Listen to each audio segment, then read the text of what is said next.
right, we are back on the Connected Design podcast, and I just noticed as we're sitting here getting on this, you've got is that the ATT, or what do they call those things? The Lego, is that a Lego set behind you from Star Yeah, Wars? it's the Lego AT-AT Walker. AT-AT, that's what Yeah. it is. That's one of my favorite scenes in Star Wars, one of the Star Wars movies, man, is like when they get the ships that go around and Yeah. tie them up It's and timeless. make them trip Yeah. and fall. Yes. Well, it's funny. It's like, Lego is a big part of my life. And it's really, honestly, man, it's one of the few things I can do that gets my mind off of work. Because it's like you're pretty much dialed in, focused, like you're trying to like make it through one of the little packs or two of the packs or whatever.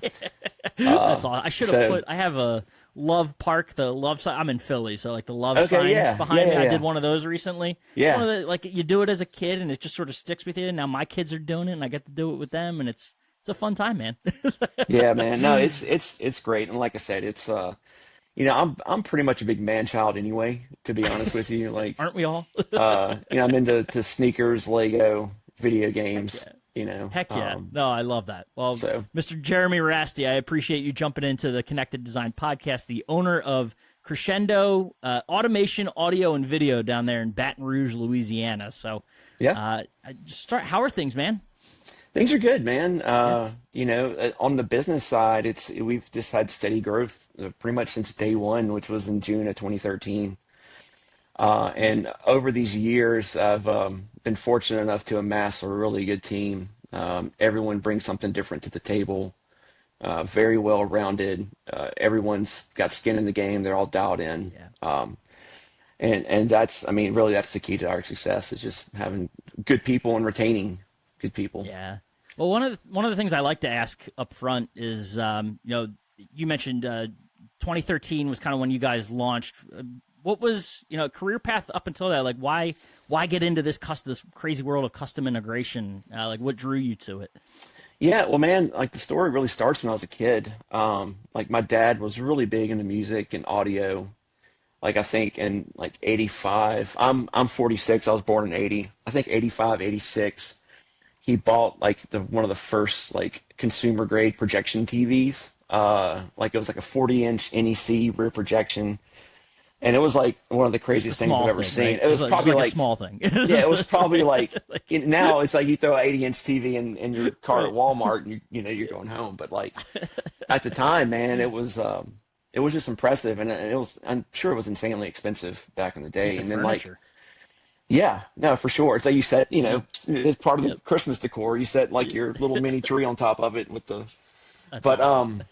but yeah, man, and he was really big into audio, so and music, and I grew up with music always playing, and so music has always been a huge part of my life. And then I started getting interested. Like we had this like old school like video switcher that would allow us to watch the VCR in like one of the bedrooms or in the living room, right? And it's like just being able to distribute those signals accordingly, man, was just like I thought was always really cool. It's like, hey, it's the components in here, but we can go to their bedroom and watch it in there. It's like, as a child, your mind's blown. Yeah.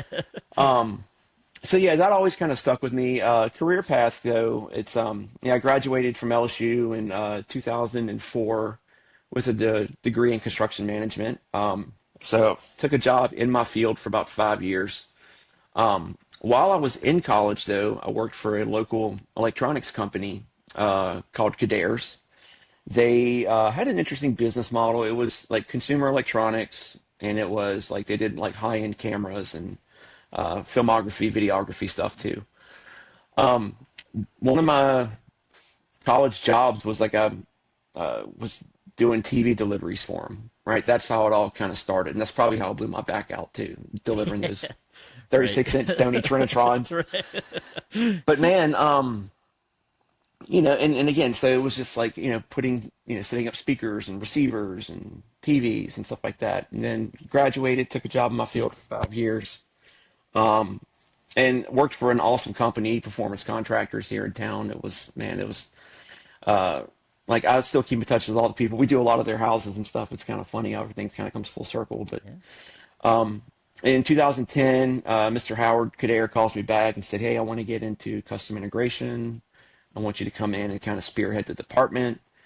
And man, he made me an offer I really couldn't refuse, right? And so I took a leap of faith, decided to come on board.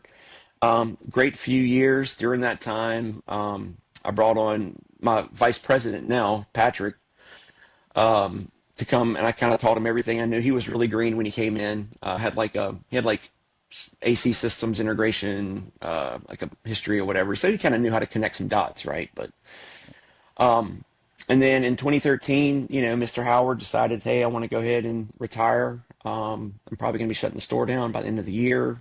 And this was like in May. And he said that, if you want to, just putting this on your radar, if you want to go out on your own. And I was like, okay, that's when the Huh. kind of the wheels started really turning. And so, yeah, we incorporated, I think it was like June 3rd or 4th of Wow. 2013. And So, like July, you guys rolled out a portion of the business and made it your own? Is that kind of, no, or like so you just so stood up your? he, yeah, no, he pretty much I broke off and started my own Yeah. company and took Wow. Patrick with me. Yeah. That's crazy. And then July 1st, we did our first job. So Wow. hanging some Lutron shades. So That's awesome. and yeah, and that was like I said, July 1st, 2013. The rest is pretty much Had history. So had business ownership ever like crossed your mind prior to that being presented to you? yeah, I mean, I was kind of kicking the tires on it, man. Like there was an opportunity at the time to maybe move to Dallas like a couple years prior to that. So I was always kind of like, it's like, well, maybe if we do that, I can kind of, you know, start a company. And I started kicking some ideas around, but it kind of just, it kind of fizzled out, right? Yeah. But yeah, so that was really, so the, I had kind of somewhat of a blueprint as far as like, the niche I wanted to go after and all that, but, nothing really came of that or nothing really grew from that either. Interesting. Yeah. Well, the other thing too that's neat about this is like you kind of got to see that's someone that, for better or for worse, it almost sounds like he didn't necessarily have like a succession plan in play, like having to shut that. Did he ever consider, going and like selling the business elsewhere? Like, does that stick with you at all? Sort of how that all, like thinking about your business today, and I know a lot of people don't like to think about the end of the business, but like, does that influence you at all in terms of like, do you guys have a succession plan or like anything in place like that based on what you learned from that experience? Yeah, well, and not to get too much, personal Sure. details Yeah. for, from them, but, his son lives in Scottsdale, Arizona, and runs a very successful landscape architecture business. But at some point, he was going to come back and take over the business, but Gotcha. he was Yeah. kind of doing his own thing, right? Yep. So and then like I'm sure there could have been some succession talks from like me, but to be honest, like his business was majority like consumer electronic focused Yeah. with like integration kind of as like, like a phase two situation. Hmm. So, it really wasn't. I mean, granted, we've retained some really good clients Yeah. from those years. But again, I kind of wanted to like start fresh and kind of like build my Yeah. own brand, right? No, And that's not like awesome carry something over. for sure. And well, you talk about that brand too. How has it evolved? Like I know, in reality, it's only been, I say only like 12 years, 13 years. Hmm. Kind of goes quick, right? But it's also like it's an extended period of time. Like how has the brand evolved? Since you launched it, or anything you can share with us there as far as how the business has expanded or morphed, that sort of stuff. Well, I mean, it follows the trajectory of most other integration companies, right? Your roots are in audio video. And then from there, you kind of blossom out and do lighting control, shades, lighting design, and networking, everything that kind of like, involves on like a high-end residential or commercial project, right? But really, it's evolved as far as like the brands that we offered early on, because again, we were like a new fledgling company. We were pretty limited. Like, Macintosh wasn't going to bring us on as a dealer out the gate, right? Right. Right. But that was always a goal. And so, my goal was to get into, some of the hi-fi stuff as well, sell some premium brands, because that stuff carries weight. Like they don't, Mhm. just let anyone become a Macintosh or a Focal or a Bowers and Wilkins dealer, right? You have to kind of earn that spot and earn that pedigree, and I think that's what we've done. Yeah. Because like I said, initially it was very basic stuff, very limited as far as like where we were purchasing from. But as we continue to grow and add to our team and get that annual revenue up, right? Yeah. We're able to do bigger projects. We're able to do more unique projects, and just You so it kind of took on a life of its own, like a you think natural of, evolution. yeah, and you think about those like obviously you mentioned it, right? You evolve as the business has evolved, like other integrators have evolved. So bringing on those other categories, like how it sounds simple enough, like, oh, we expanded into lighting, we expanded into shade. Like, how is that actually for you as a business? Like, is it just let's explore this category? Like, talk about what it's like bringing in those categories that you probably, you think back 13 years, never thought you'd be a lighting designer, maybe, or selling window treatments. Like, I'm sure that probably Right. wasn't part of the plan Yeah. out the gate. So, like, what's that been like for you? It's been a mixed bag, man. It's some of it's kind of kicking and screaming, you know. It's like, but a lot of it. I mean, again, it's like if like I stay pretty plugged in with like I go to all the Oasis summits. I go to CEDIA pretty much every year, and we're CEDIA members, so it's like you have to be blind not to see the kind of big picture and the direction of like the industry, right? Hmm. Yeah, I mean, obviously you can still make a lot of money just throwing some speakers in the ceiling and throwing some Sonos amps in, right? But it's like, being able to kind of like bring something new to the table that maybe the client hasn't thought about or the builder hasn't thought about before, right? It's like, Right. hey, and sometimes we plant the seed with something small, right? Like throw in a couple lamp dimmers or something like that, so the client can like, oh, that's actually pretty cool. They can come on at nighttime automatically, and I don't have to touch them, right? Right. But yeah, man, to kind of speak to your original question. It's yeah, I never would have thought that we'd be doing as much lighting product and specification as we are now. When I first started the company, right? Yeah. Same thing with window treatments. It's like, yeah, I mean, I knew there, like at the time, we were only authorized for like the Lutron honeycomb shades, which, to be honest, nothing is compared to like the new, kind of the latest version of all the roller shades that are out, right? It's like Hmm. the new stuff is much nicer, much more, many more options and things like that. So yeah, it's been a slow burn kind of getting into that, but some of the categories I'm just like, man, I really don't want to do this, but you kind of put a couple projects under your belt, like, all right, it's not too bad. You Let's go. realize it's like a necessary evil type thing. Yeah, I mean, I don't know. That's a little strong, but like, just some categories I never thought I'd be interested in, I'm very interested in, right? Yeah. And that Well, we're very that's good fair. at. Yeah, So, and I'm glad you mentioned the summits and expos because I want to ask the right now it's awesome being able to talk to you as the board chair for CEDIA or not CEDIA, sorry, for Oasis, yeah. a residential technology group there. But the talk about the influence because I know it's crazy. I don't have the number in front of me, but I know like I think the number of buying group members in total, like if you look at all integrators that are part of buying groups, it's like a fraction of what is the entire assumed custom integration industry, right? So like Hmm. all the integrators out there, I think it's like 1,200 of some 20,000 potential integrators that are out there. So like a very small percent. Talk about the influence. And then I know too, CEDIA membership too, that is the same sort of deal where it's, a smaller percentage of the whole pie is actually part of CEDIA. What role has the membership within those organizations played for you in terms of I know you obviously learn about a lot of those categories and how other integrators are implementing lighting and shading and whatnot into their businesses, but just talk about the influence and sort of the opportunities that have been presented to you by being part of CEDIA and Oasis.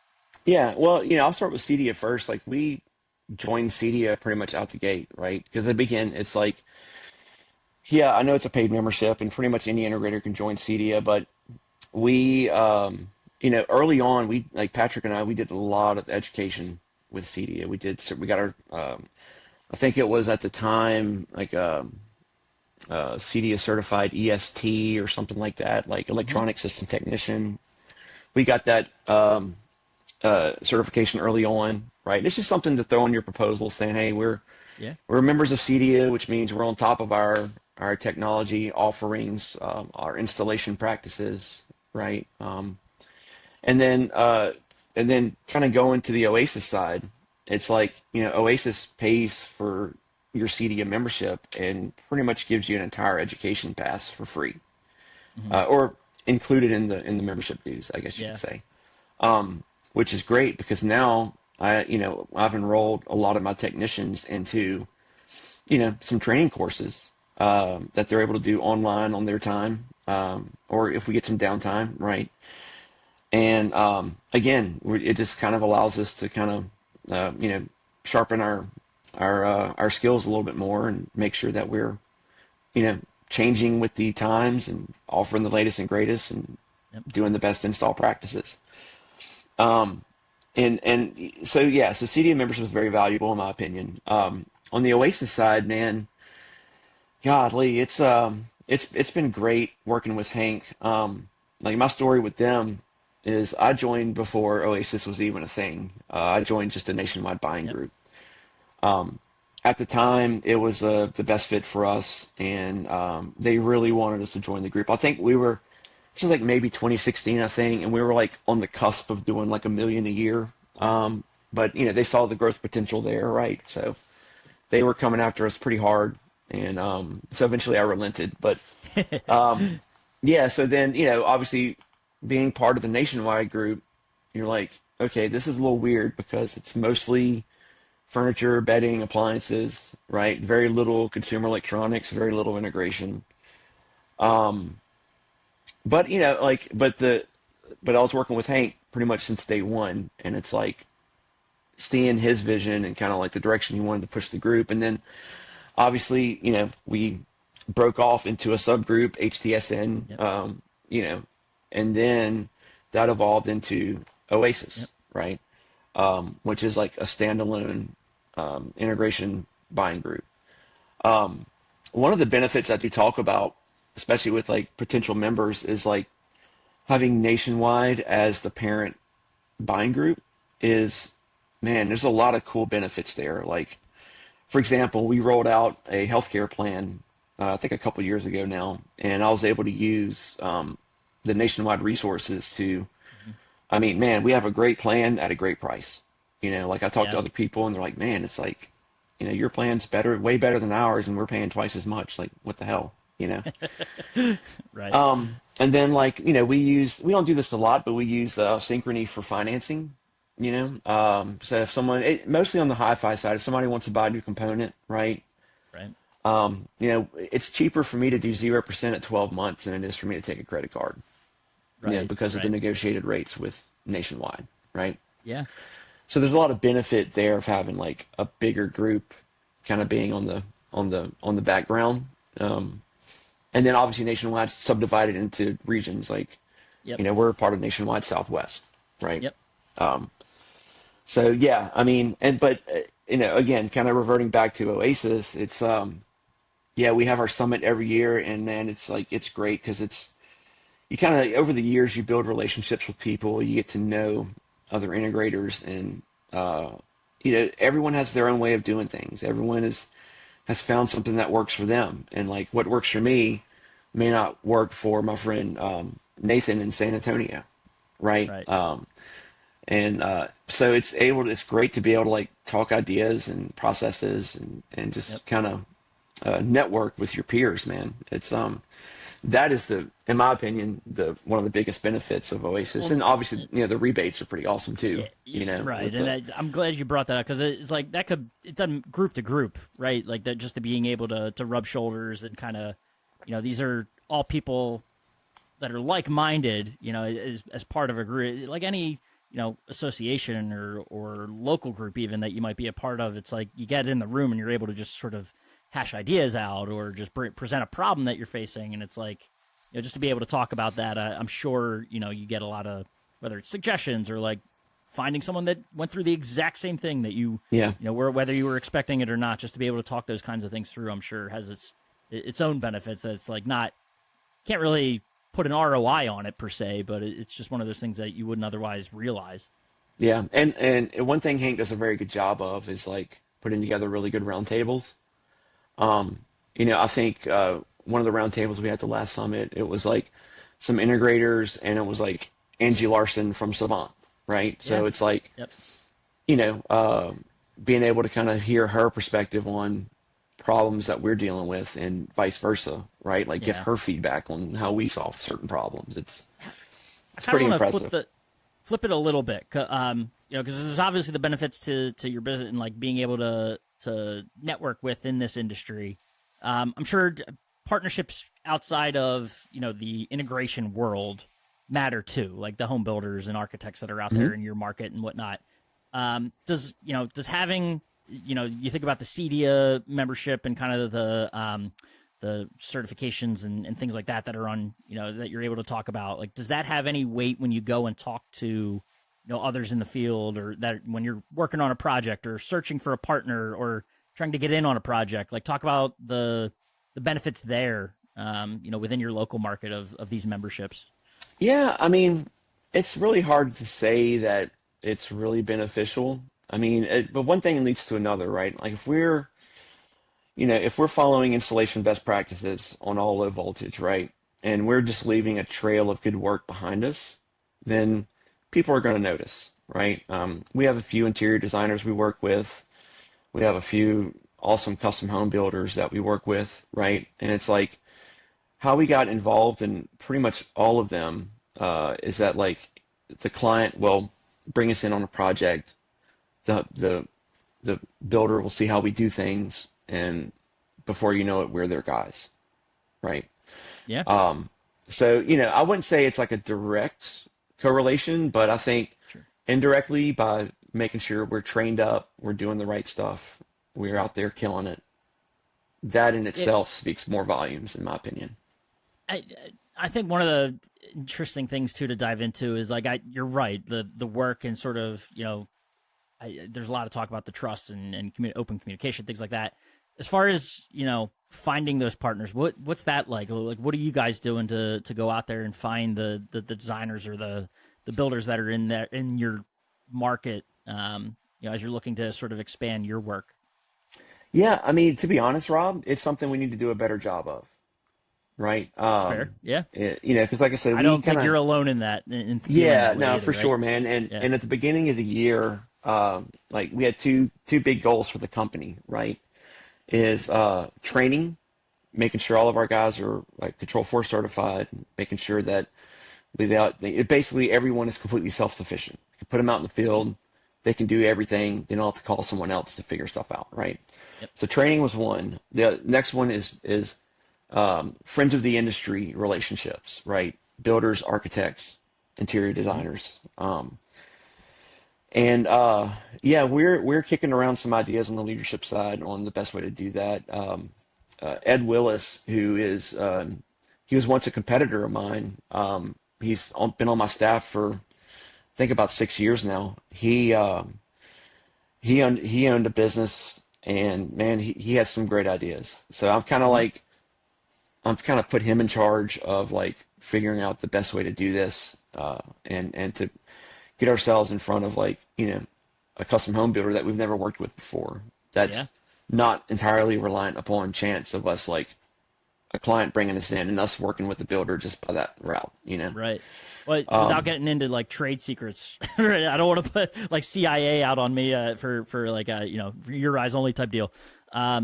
What are some of the like? Are you able to talk about any of the things you guys are doing, or like you know unique avenues or event? Like, is it attending events, or what are some of the things you guys are thinking about? yeah, I mean, so last week we were on a project, and there's a new development being built behind the house that we were at, and Ed just drove through and ended up catching the developer out there, right? Yeah. Gave him some information, gave him our card. So going out there pounding the pavement a little bit is pretty good. I mean, you got to get lucky, make sure the right people are on the project at the right time. Yeah. I think that the goal is to get away from emails and get into face-to-face conversations, right? Like going to someone's office and dropping off just like a really cool brochure, right? Like going, and I know it's like taking a step back, right, as far as like, physical media, but if they can, look through this like 20-page cardstock 8.5 by 11, brochure that shows projects that we've done, not just like Hmm. stock photos, right? And then and we kind of pulled that idea from Ed's old company because one of the most impressive things that he had is that he had like basically a gang of like a 6 gang wall switch plate with like 6 like decor style wall switches. He was like, turn this into this, and it was like a single lighting keypad, right? So Yeah. being able to kind of paint that picture, right? Because man, Louisiana is difficult. You have some builders who are on board with what we're doing with like the direction lighting is Yep. going and all that, and you got some that'll still put you know a gang of 6 wall switches in a kitchen, you know. Crazy.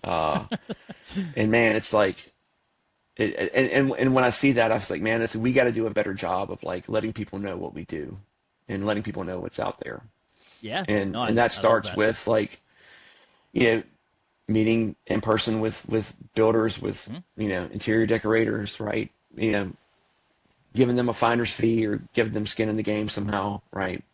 But different people motivate different, like different people are motivated by different things. So Yeah. Well, it's cool to see that you guys are kind of out there doing stuff that is a little bit different, right? yeah, now don't get it messed up. We got to do a better job of it, right? For sure. For sure. But Yeah, I don't think, it's like I said, I don't think you're alone in that, and I think the industry kind of gets it, right? Because you wouldn't see CEDIA doing things like the design build outreach division that they launched, and the efforts that are being made all over the place to try to just get these channels closer together and speaking. Because to your point, I think kind of you mentioned it there in that like the builders that don't get it.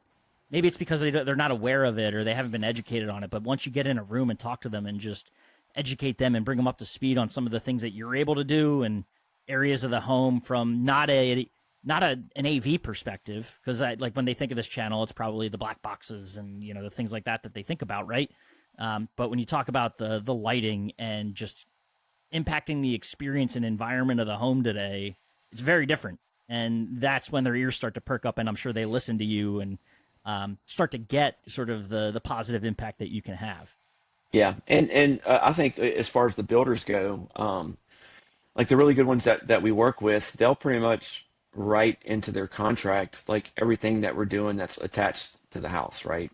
Lighting Yeah, keypads, lighting fixtures, all that that's stuff, awesome. and so they're putting their markup on that, right? So, I mean, and let's be honest, this stuff can get pretty expensive, Yeah, and if they're able to kind of tack on their percentage on top of that, then man, it's like, they're if they don't do that, they're leaving money on the table, right? yeah, And it's an easy sell if you just like put me or Ed or Patrick in front of the client and sell them on this and just kind of yeah, paint the picture, tell the story, yeah. right? Now, well, speaking of storytelling, I know you've been doing a lot of that lately, and I thought we'd talk about this up front, but we ended up just very interesting to dive into your business. I appreciate all of that, because I think it's one of those things where it's like important. Integrators probably hear it often, especially if they're listeners of this podcast, because I like to ask those questions often and get at it because it may be similar from one integrator to another in sort of how you're approaching it, but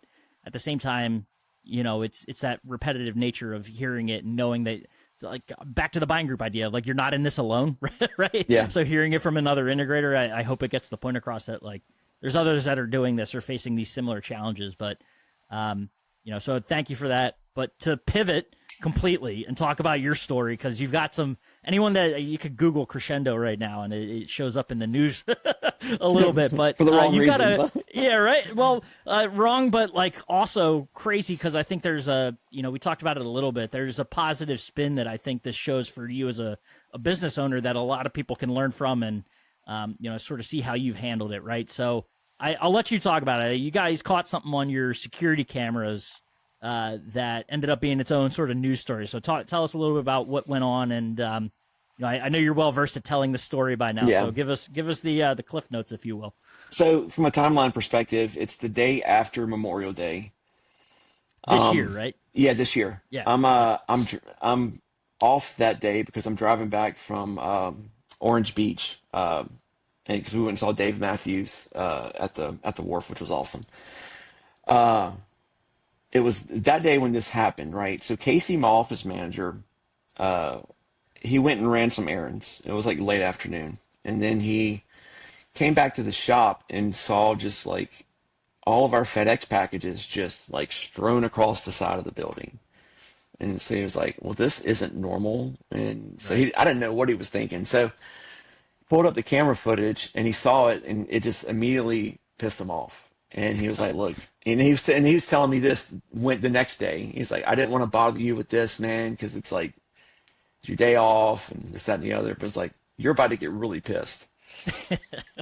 So he Man. showed me the footage and I was just, man, I was aghast. I was like, this is insane because what went down is, and I'm sure a lot of people have seen the video. It's crazy how many people say they've seen it, but you have two FedEx delivery guys, right? One of them has a dolly, and on that dolly we have, just to paint a picture, a 20 amp double online UPS, which weighs about 70 pounds, about probably 15, 16 grand worth of Lutron, Elise brass finished keypads, Control 4 CA10 that we were waiting on. Most of the stuff we've been, like the Lutron and the Control 4 stuff, we were waiting on for like over a month, right? Oh man.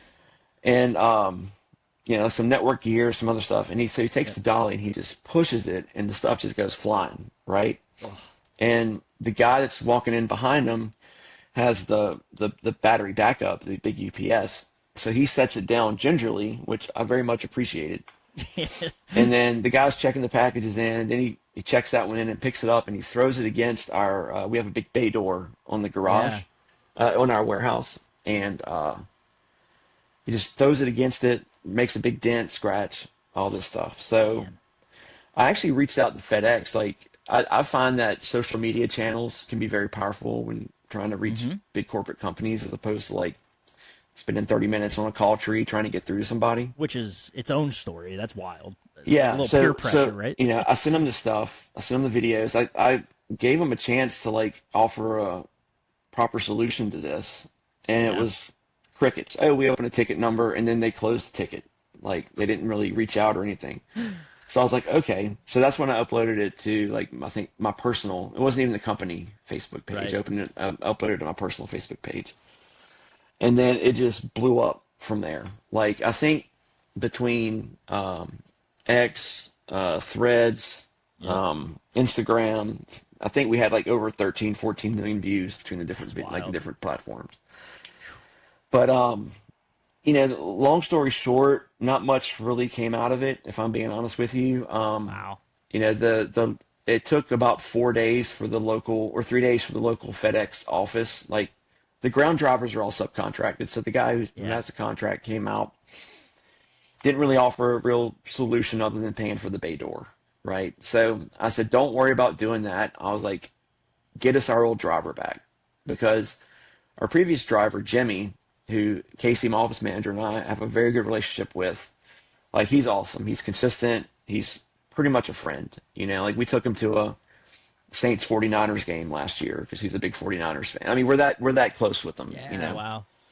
So they made that happen, which was pretty much all that I really wanted to begin with. And then without getting in the weeds on the claims and other stuff, like Lutron actually saw the video and they were like, "Hey, we're gonna take care of replacing these keypads for you, and then we'll deal with FedEx instead of me having to file a Wow. claim and do all this Yeah. stuff." But yeah, Jeez. it was. I mean, it had a ripple effect, man, on like project Yeah. delays and all, because I wasn't putting that stuff in people's houses. No, right? It wasn't Like gonna happen. to talk about the virality of the video, my wife sent me this and was like, "Hey, this looks like something you'd be interested in." I open it and it's you, and I'm like, "What the hell? This is so wild!" So like Yeah. that, it got to Philly, and I was like, "Geez!" So it's just crazy how that happens. It shows again, to your point, the power of social media and what can be done there. And And I can and see, Rob, the crazy like, part is, man, it all could have been avoided if they would have just right? given me a proper solution. It's I gave them a insane. full day to do that, right? It's insane. Just a little bit of like it's like two sides of the same customer service coin of like how they didn't want to do anything about it. Meanwhile, you're sitting here, you're like, the way you approach it is what's kind of the biggest part of this to me is that you don't have, truthfully, like if the boxes, aside from the damage on the door, right? Like say you didn't know this happened, like you could have just installed this stuff, like boxes look fine, but like you're willing to go that step and be like, hey, like, us as a business, I'm not going to put my reputation as a company on the line because of, potential debt. Like those boxes could have been fine, product could have been fine, but you see that and you realize like, hey, if something goes sideways with one of these projects because of this, like that goes back on you. Like it doesn't go back on FedEx or the delivery driver. You're like, oh, well, I'm sorry, my delivery driver threw this box and I couldn't do anything about it. Like, no, you're willing to recognize the situation and not put your customers in a spot where because of someone's, bad day that they just decided to throw some boxes that like, it's going to impact their experience in their home with this product. So that to me is like the biggest point of this is just your, sort of willingness to go that extra mile for your customer. Well, man, it all boils down to this. Like ever since I started the company, our MO has been like treat others with respect and treat others the way you want to be treated. I mean, it's not a very complicated Golden rule, right? yeah, it's pretty simple. And it's like, you ask yourself, it's like what if I was spending, X amount of dollars on this product, would I want to have someone put this particular product in my house? And the answer is obviously no. Right? Right. And man, the crazy part is that like we're so good to our drivers too, man. It's like we offer them like water and Gatorade and snacks and like even the ones in between Jimmy and this happened, right? It's like because man, it's a thankless job. They're out there in the summer heat in Louisiana, killing themselves delivering packages, man. And it's just like and we rely on them to run our business, so it's like. We want to make sure they feel taken care of, right? So when they come to our shop, they're placing things down gingerly, Right. So it doesn't seem like much to ask, but yeah. Well, the other crazy thing too is, you wouldn't have known about this, and I don't know if you guys have used it as a marketing opportunity. I'm not saying you should either, but like the security aspect of this, that's something that you guys do, like a service that you offer is going into homes and setting up these systems. It caught that. And I know, obviously security camera footage is probably like one of the more popular things to see on social media, right? Is like someone that catches something crazy that happens. Yeah, it's everywhere, man. Their doorbell camera, but like what a crazy sort of testament to the actual product that you guys install as well. Yeah. Yeah. It's a very interesting marketing opportunity I never really thought about, but I don't know. Who knows? The good news is the clarity was good. It was 4K, so I mean, right? Right. It's like, shows you guys do good work. I'm sure you put those up around your own office, right? yeah. So that's awesome. Like again, it just shows just the capabilities of that tech and what you're able to capture, good or bad. Right. Oh, it's wild, but. No, man, this is awesome to catch up, and I know a funny sort of news hook there. Well, not too funny, a little funny in how we talk about it, but not funny at all. At the end of the day, with the product and the customer, but cool to be able to use it and catch up with you guys and sort of see how things are going, because it sounds like a lot going well, which is awesome. And it, in the grand scheme of it, like a young but maturing business, so it's still it just entered its teenage years, right? So yeah. I mean. Yeah, and cool in a couple years we'll be able to drive. So, right? No, that's awesome. Well, an open invite anytime you want to come back and talk about, sort of how things are going or, how business is down there in Baton Rouge. So we appreciate it, man. All right, Rob. Thank you, man. Appreciate you sitting down with me.